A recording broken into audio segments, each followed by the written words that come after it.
सुबह मध्याह्न बच्चों, मैं अशोक कुमार देहरी, आपका हिंदी विषय आचार्य आज की कड़ी में आप सबका स्वागत करता हूं। आज हम कक्षा 12वीं विषय हिंदी के अंतर्गत देखेंगे बाजार दर्शन से अभ्यास के प्रश्नों के अंतर्गत आगे की श्रृंखला भाषा की बात। तो आइए ज़्यादा विलंब न करते हुए देखते हैं। सबसे पहला प्रश्न लेते हैं। विभिन्न परिस्थितियों में भाषा का प्रयोग भी अपना रूप बदलता रहता है। कभी औपचारिक रूप में आती है तो कभी अनौपचारिक रूप में। पाठ में से दोनों प्रकार के 3-3 उदाहरण छांट कर लिखिए। तो आइए देखते हैं औपचारिक वाक्य और अनौपचारिक वाक्यों का किस प्रकार से प्रयोग होता है। यहाँ पर औपचारिक वाक्यों में कुछ वाक्य ऐसे हैं जैसे पैसा पावर है। दूसरा है लोग संयमी भी होते हैं। तीसरा बाजार में एक जादू है। चौथा मन में खाली नहीं रहना चाहिए। पांचवा बाजार आमंत्रित करता है। उसी प्रकार कुछ अनौपचारिक वाक्य हैं जैसे पहला है महिमा का मैं कायल हूँ। दूसरा बाजार है कि शैतान का जाल है। तीसरा वह चूर चूर क्यों, कहो पानी पानी।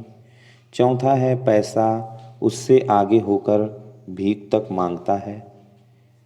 दूसरा प्रश्न लेते हैं।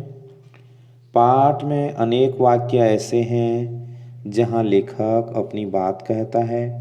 कुछ वाक्य ऐसे हैं जहां वह पाठक वर्ग को संबोधित करता है।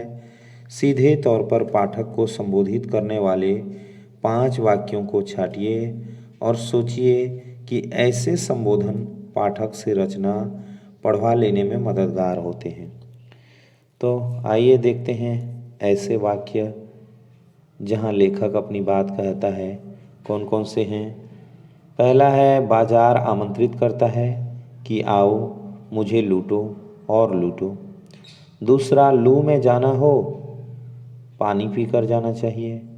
तीसरा परंतु पैसे की व्यंग शक्ति को सुनिए। चौथा कहीं आप भूल न कर बैठिएगा। पांचवा पानी भीतर हो लू का लूपन व्यर्थ हो जाता है। वैसे यह कार्य विद्यार्थियों का करना है, लेकिन हम कुछ प्रश्नों को हल कर दे रहे हैं। विद्यार्थी बस इन्हें आत्मसात करें। तीसरा प्रश्न देखते हैं। नीचे दिए गए वाक्यों को पढ़िए। पैसा पावर है। पैसे की उस परचेजिंग पावर के प्रयोग में ही पावर का रस है। मित्र ने सामने मनी बैग फैला दिया और पेशगी आर्डर कोई नहीं लेते। ऊपर दिए गए इन वाक्यों की संरचना तो हिंदी भाषा की है, लेकिन वाक्यों में एकाध शब्द अंग्रेजी भाषा के आए हैं। इस तरह के प्रयोग को कोड मिक्सिंग कहते हैं। एक भाषा के शब्दों के साथ दूसरी भाषा के शब्दों का मेलजोल। अब तक आपने जो पाठ पढ़े उसमें से ऐसे कोई 5 उदाहरण चुनकर लिखिए। यह भी बताइए कि आगत शब्दों की जगह उनके हिंदी पर्यायों का ही प्रयोग किया जाए तो संप्रेषणीयता पर क्या प्रभाव पड़ता है। तो आइए देखते हैं। पहला है लोग स्पिरिचुअल कहते हैं। दूसरा है परचेजिंग पावर के अनुपात में आया है। तीसरा राह में बड़े बड़े फैंसी स्टोर पड़ते हैं पर पड़े रह जाते हैं। चौथा है पैसे को देखने के लिए बक हिसाब देखिए, मतलब बुक का हिसाब देखिए, पर माल असबाब मकान कोठी तो अनदेखे भी देखते हैं। और चौथा बहुत से बंडल पास थे। किसी भी भाषा को समृद्ध बनाने में आगत शब्दों की अहम भूमिका होती है। यदि इनके प्रयोग पर रोक लगा दी जाए तो कोई भी भाषा संप्रेषणीयता में कमज़ोर व दुर्हता का शिकार बन जाएगी।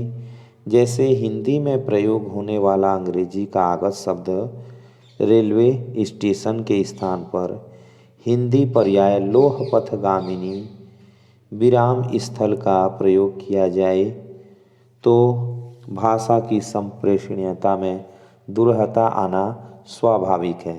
अतः कोड मिक्सिंग का प्रयोग होना भाषा का सकारात्मक गुण है। इससे भाषा में सहजता के साथ साथ विचारों का आदान प्रदान करना भी आसान हो जाता है। तो विद्यार्थी समझ गए होंगे कि कोड मिक्सिंग का उपयोग क्यों किया जाता है।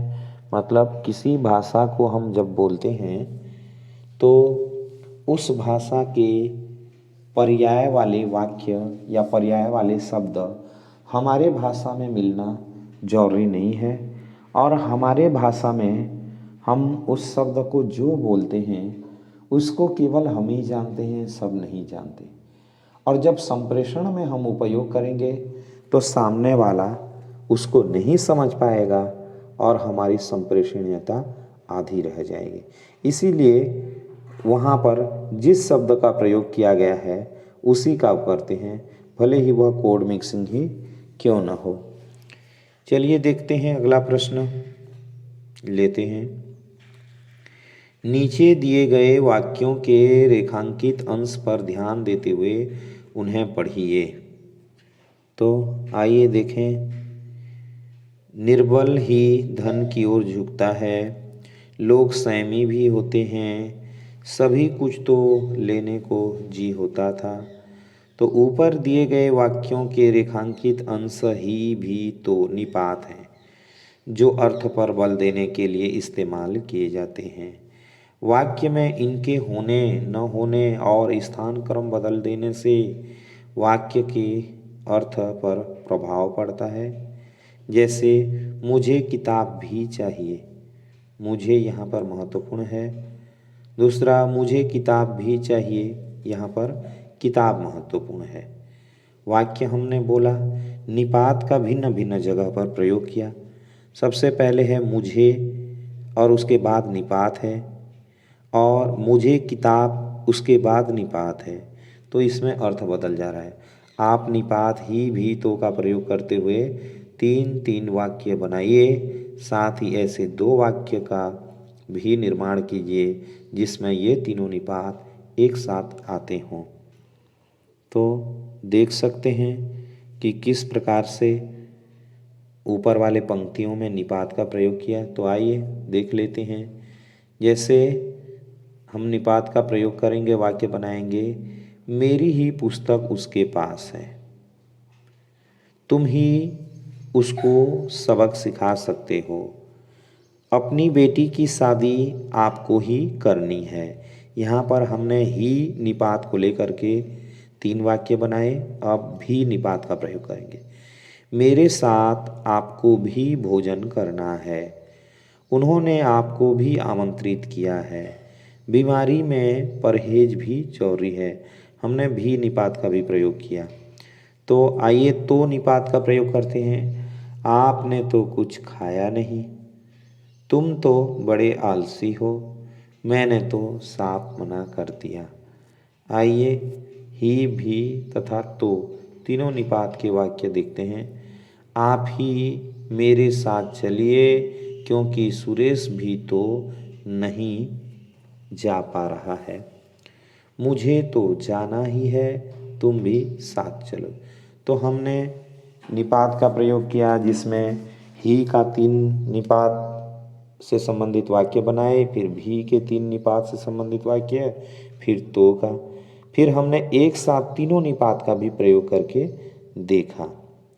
अगला है परचेजिंग पावर से क्या अभिप्राय है। बाजार की चकाचौंध से दूर परचेजिंग पावर का सकारात्मक उपयोग किस प्रकार किया जा सकता है। आपकी मदद के लिए संकेत दिया जा रहा है सामाजिक विकास के कार्य में और ग्रामीण आर्थिक व्यवस्था को सुदृढ़ करने में। तो इसको विद्यार्थी स्वयं करेंगे। विद्यार्थियों के लिए ही यह प्रश्न है ताकि वो स्वयं करें और करके सीखने वाली बात को सार्थक करें। तो आज के लिए इतना ही। आशा करता हूँ आपको पूरी तरह से समझ में आ गया होगा। यदि आपको मेरा वीडियो अच्छा लगा हो तो प्लीज़ लाइक, शेयर और सब्सक्राइब करना न भूलें।